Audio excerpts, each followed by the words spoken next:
Hello friends, once again welcome in RKG biology tutorial.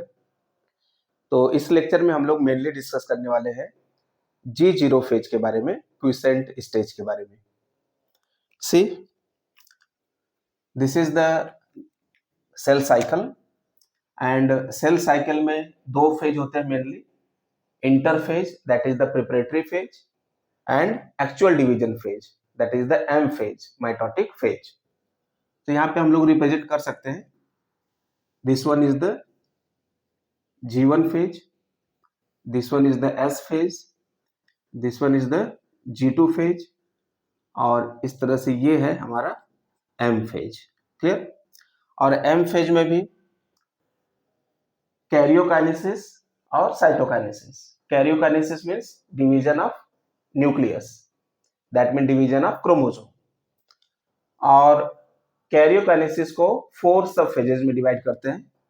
तो ये है prophase, metaphase, anaphase, telophase, then cytokinesis, that means karyokinesis is followed by cytokinesis and the single diploid parent cell divided into two daughter cells, that is diploid।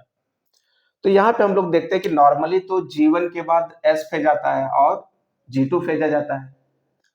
कभी कभी कुछ sales cell cycle से exit कर जाती है और जब cell cycle से एग्जिट कर जाती है तो उसी को हम लोग बोलते हैं कि सेल G0 फेज में है। किस फेज में है? G0 फेज में, G0 फेज, या इसी को हम लोग क्विसेंट स्टेज भी बोलते हैं, या क्विसेंट स्टेज, क्विसेंट फेज भी बोल सकते हैं। क्लियर?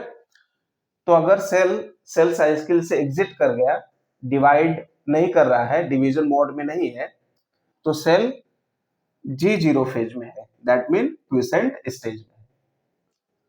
अब सबसे पहले क्वेश्चन आता है कि सेल साइकिल को एग्जिट क्यों करता है?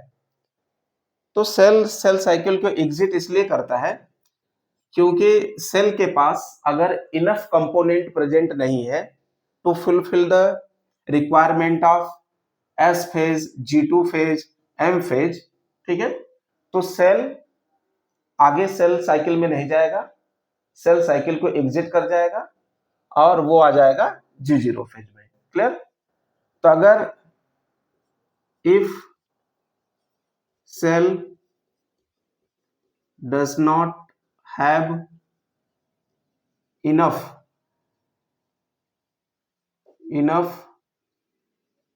component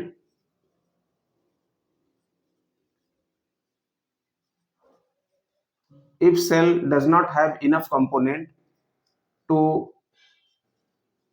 fulfill the requirement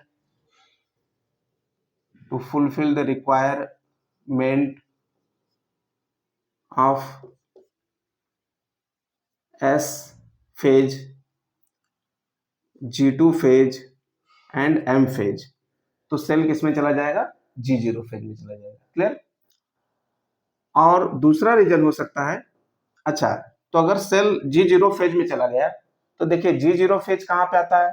तो G0 फेज आता है लेट G1 फेज में। क्लियर? तो ये जो G0 फेज है वो लेट G1 फेज में होता है।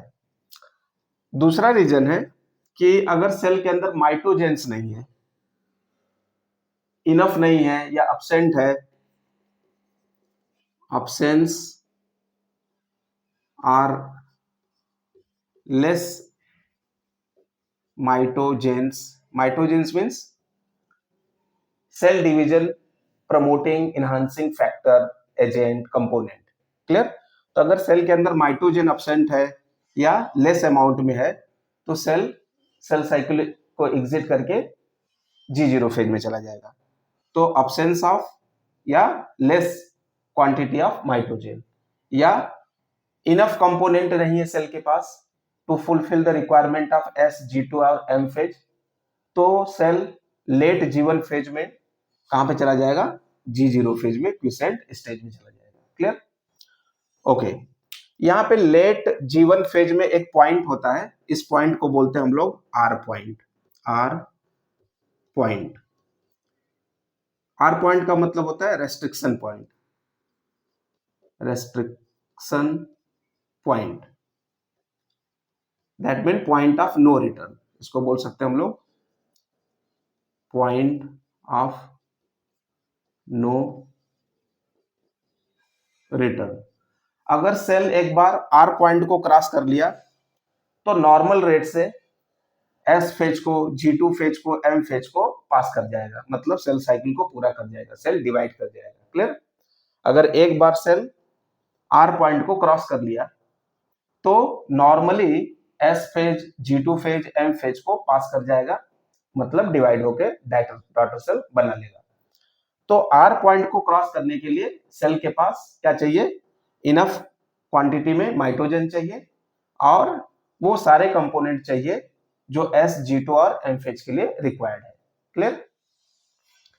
अगर सेल R पॉइंट को क्रॉस नहीं करता, दैट मीन R पॉइंट पे अरेस्ट हो जाता है, तो हम बोलते हैं कि जो सेल है वो G0 फेज में चला गया है, क्विसेंट स्टेज में चला गया है। ओके, अब यहाँ पे हमको समझना है कि जो क्विसेंट स्टेज है, G0 फेज है, ये डिवीजन वाइज इनएक्टिव फेज है, बट मेटाबॉलिकली एक्टिव है। इस स्टेज में, G0 स्टेज में जो सेल है वो मेटाबॉलिकली नॉर्मल रहेगा, सारे मेटाबॉलिक प्रोसेस करेगा। Clear? But division wise inactive रहेगा। तो G0 फेज का मतलब है cell metabolically active but division wise inactive. सिर्फ वो डिवाइड नहीं करेगा, मेटाबॉलिकली एक्टिव रहेगा। क्लियर? और तो ऐसे ही सेल को हम लोग बोलते हैं कि वो सेल डिफरेंशिएट कर गया। डिफरेंशिएट करने का मतलब है कि सेल एक पर्टिकुलर फंक्शन को परफॉर्म करने लगा, अपने डिवीजन की एबिलिटी को लॉस्ट कर दिया। क्लियर? तो सेल डिफरेंशिएटेड है, दैट मीन किस स्टेज में है? G0 फेज में। तो यहाँ पे हम लोग देख लेते हैं तो तीन यहाँ पे टर्म्स है, डिफरेंशिएशन, इसके बाद आ जाता है D differentiation, D differentiation,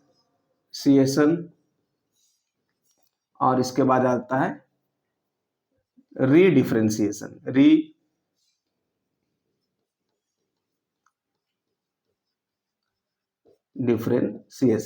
रीडिफरेंशिएशन। Okay, तो D differentiation, रीडिफरेंशिएशन, differentiation.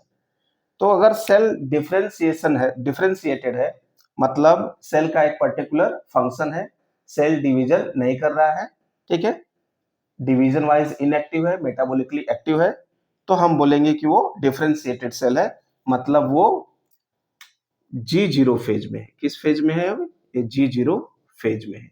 Clear?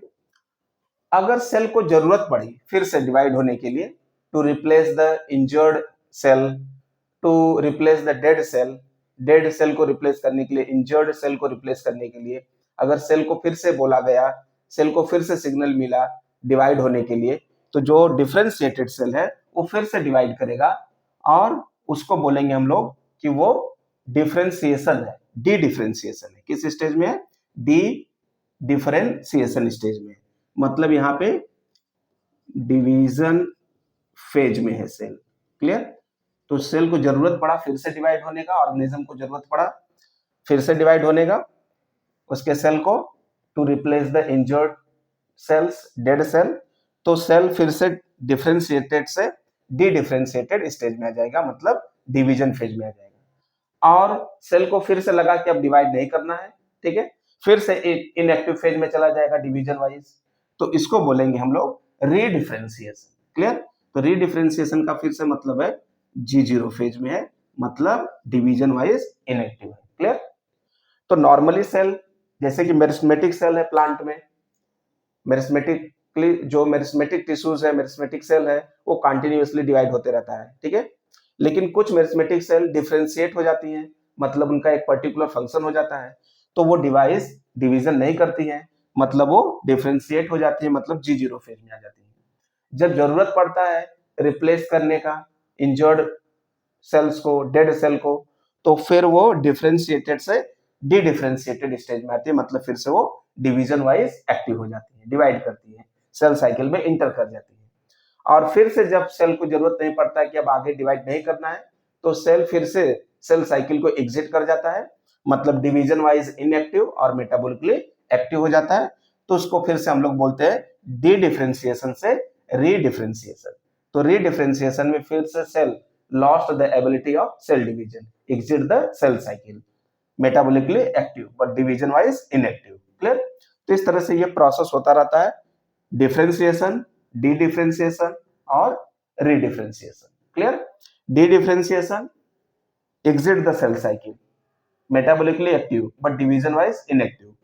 D differentiation, enter in the division phase, divide, and once again exit the cell cycle, enter into G0 phase, means redifferentiation. Okay, तो इस तरह से cell divide करेगा। Okay okay, तो यहाँ पे क्या रीजन है कि सेल G0 फेज में जाता है? तो पहला है don't have the enough component to fulfill the requirement of S, G2 और M phase। दूसरा है absence or less amount of mitogen। और तीसरा रीजन हो सकता है कि सेल जेनेटिकली प्रोग्राम्ड है G0 फेज में जाने के लिए। Clear?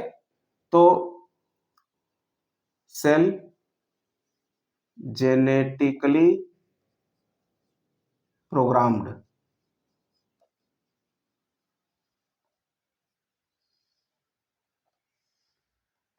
To go into G0 phase. ठीक है, तो G0 फेज में जाने के लिए अगर सेल जेनेटिकली प्रोग्राम्ड है तो सेल G0 फेज में जाएगा। अगर जितने भी कंपोनेंट है S, G2 और M फेज को कंप्लीट करने के लिए अगर वो इनफ क्वांटिटी में नहीं है तो सेल G0 फेज में जाएगा। और अगर सेल के पास माइटोजेन इनफ क्वांटिटी में नहीं है या अब्सेंट है तो G0 फेज में जाएगा। और सभी सेल G0 फेज में नहीं जाता, कुछ सेल G0 फेज में जाती है, एग्जिट करती है सेल साइकिल को।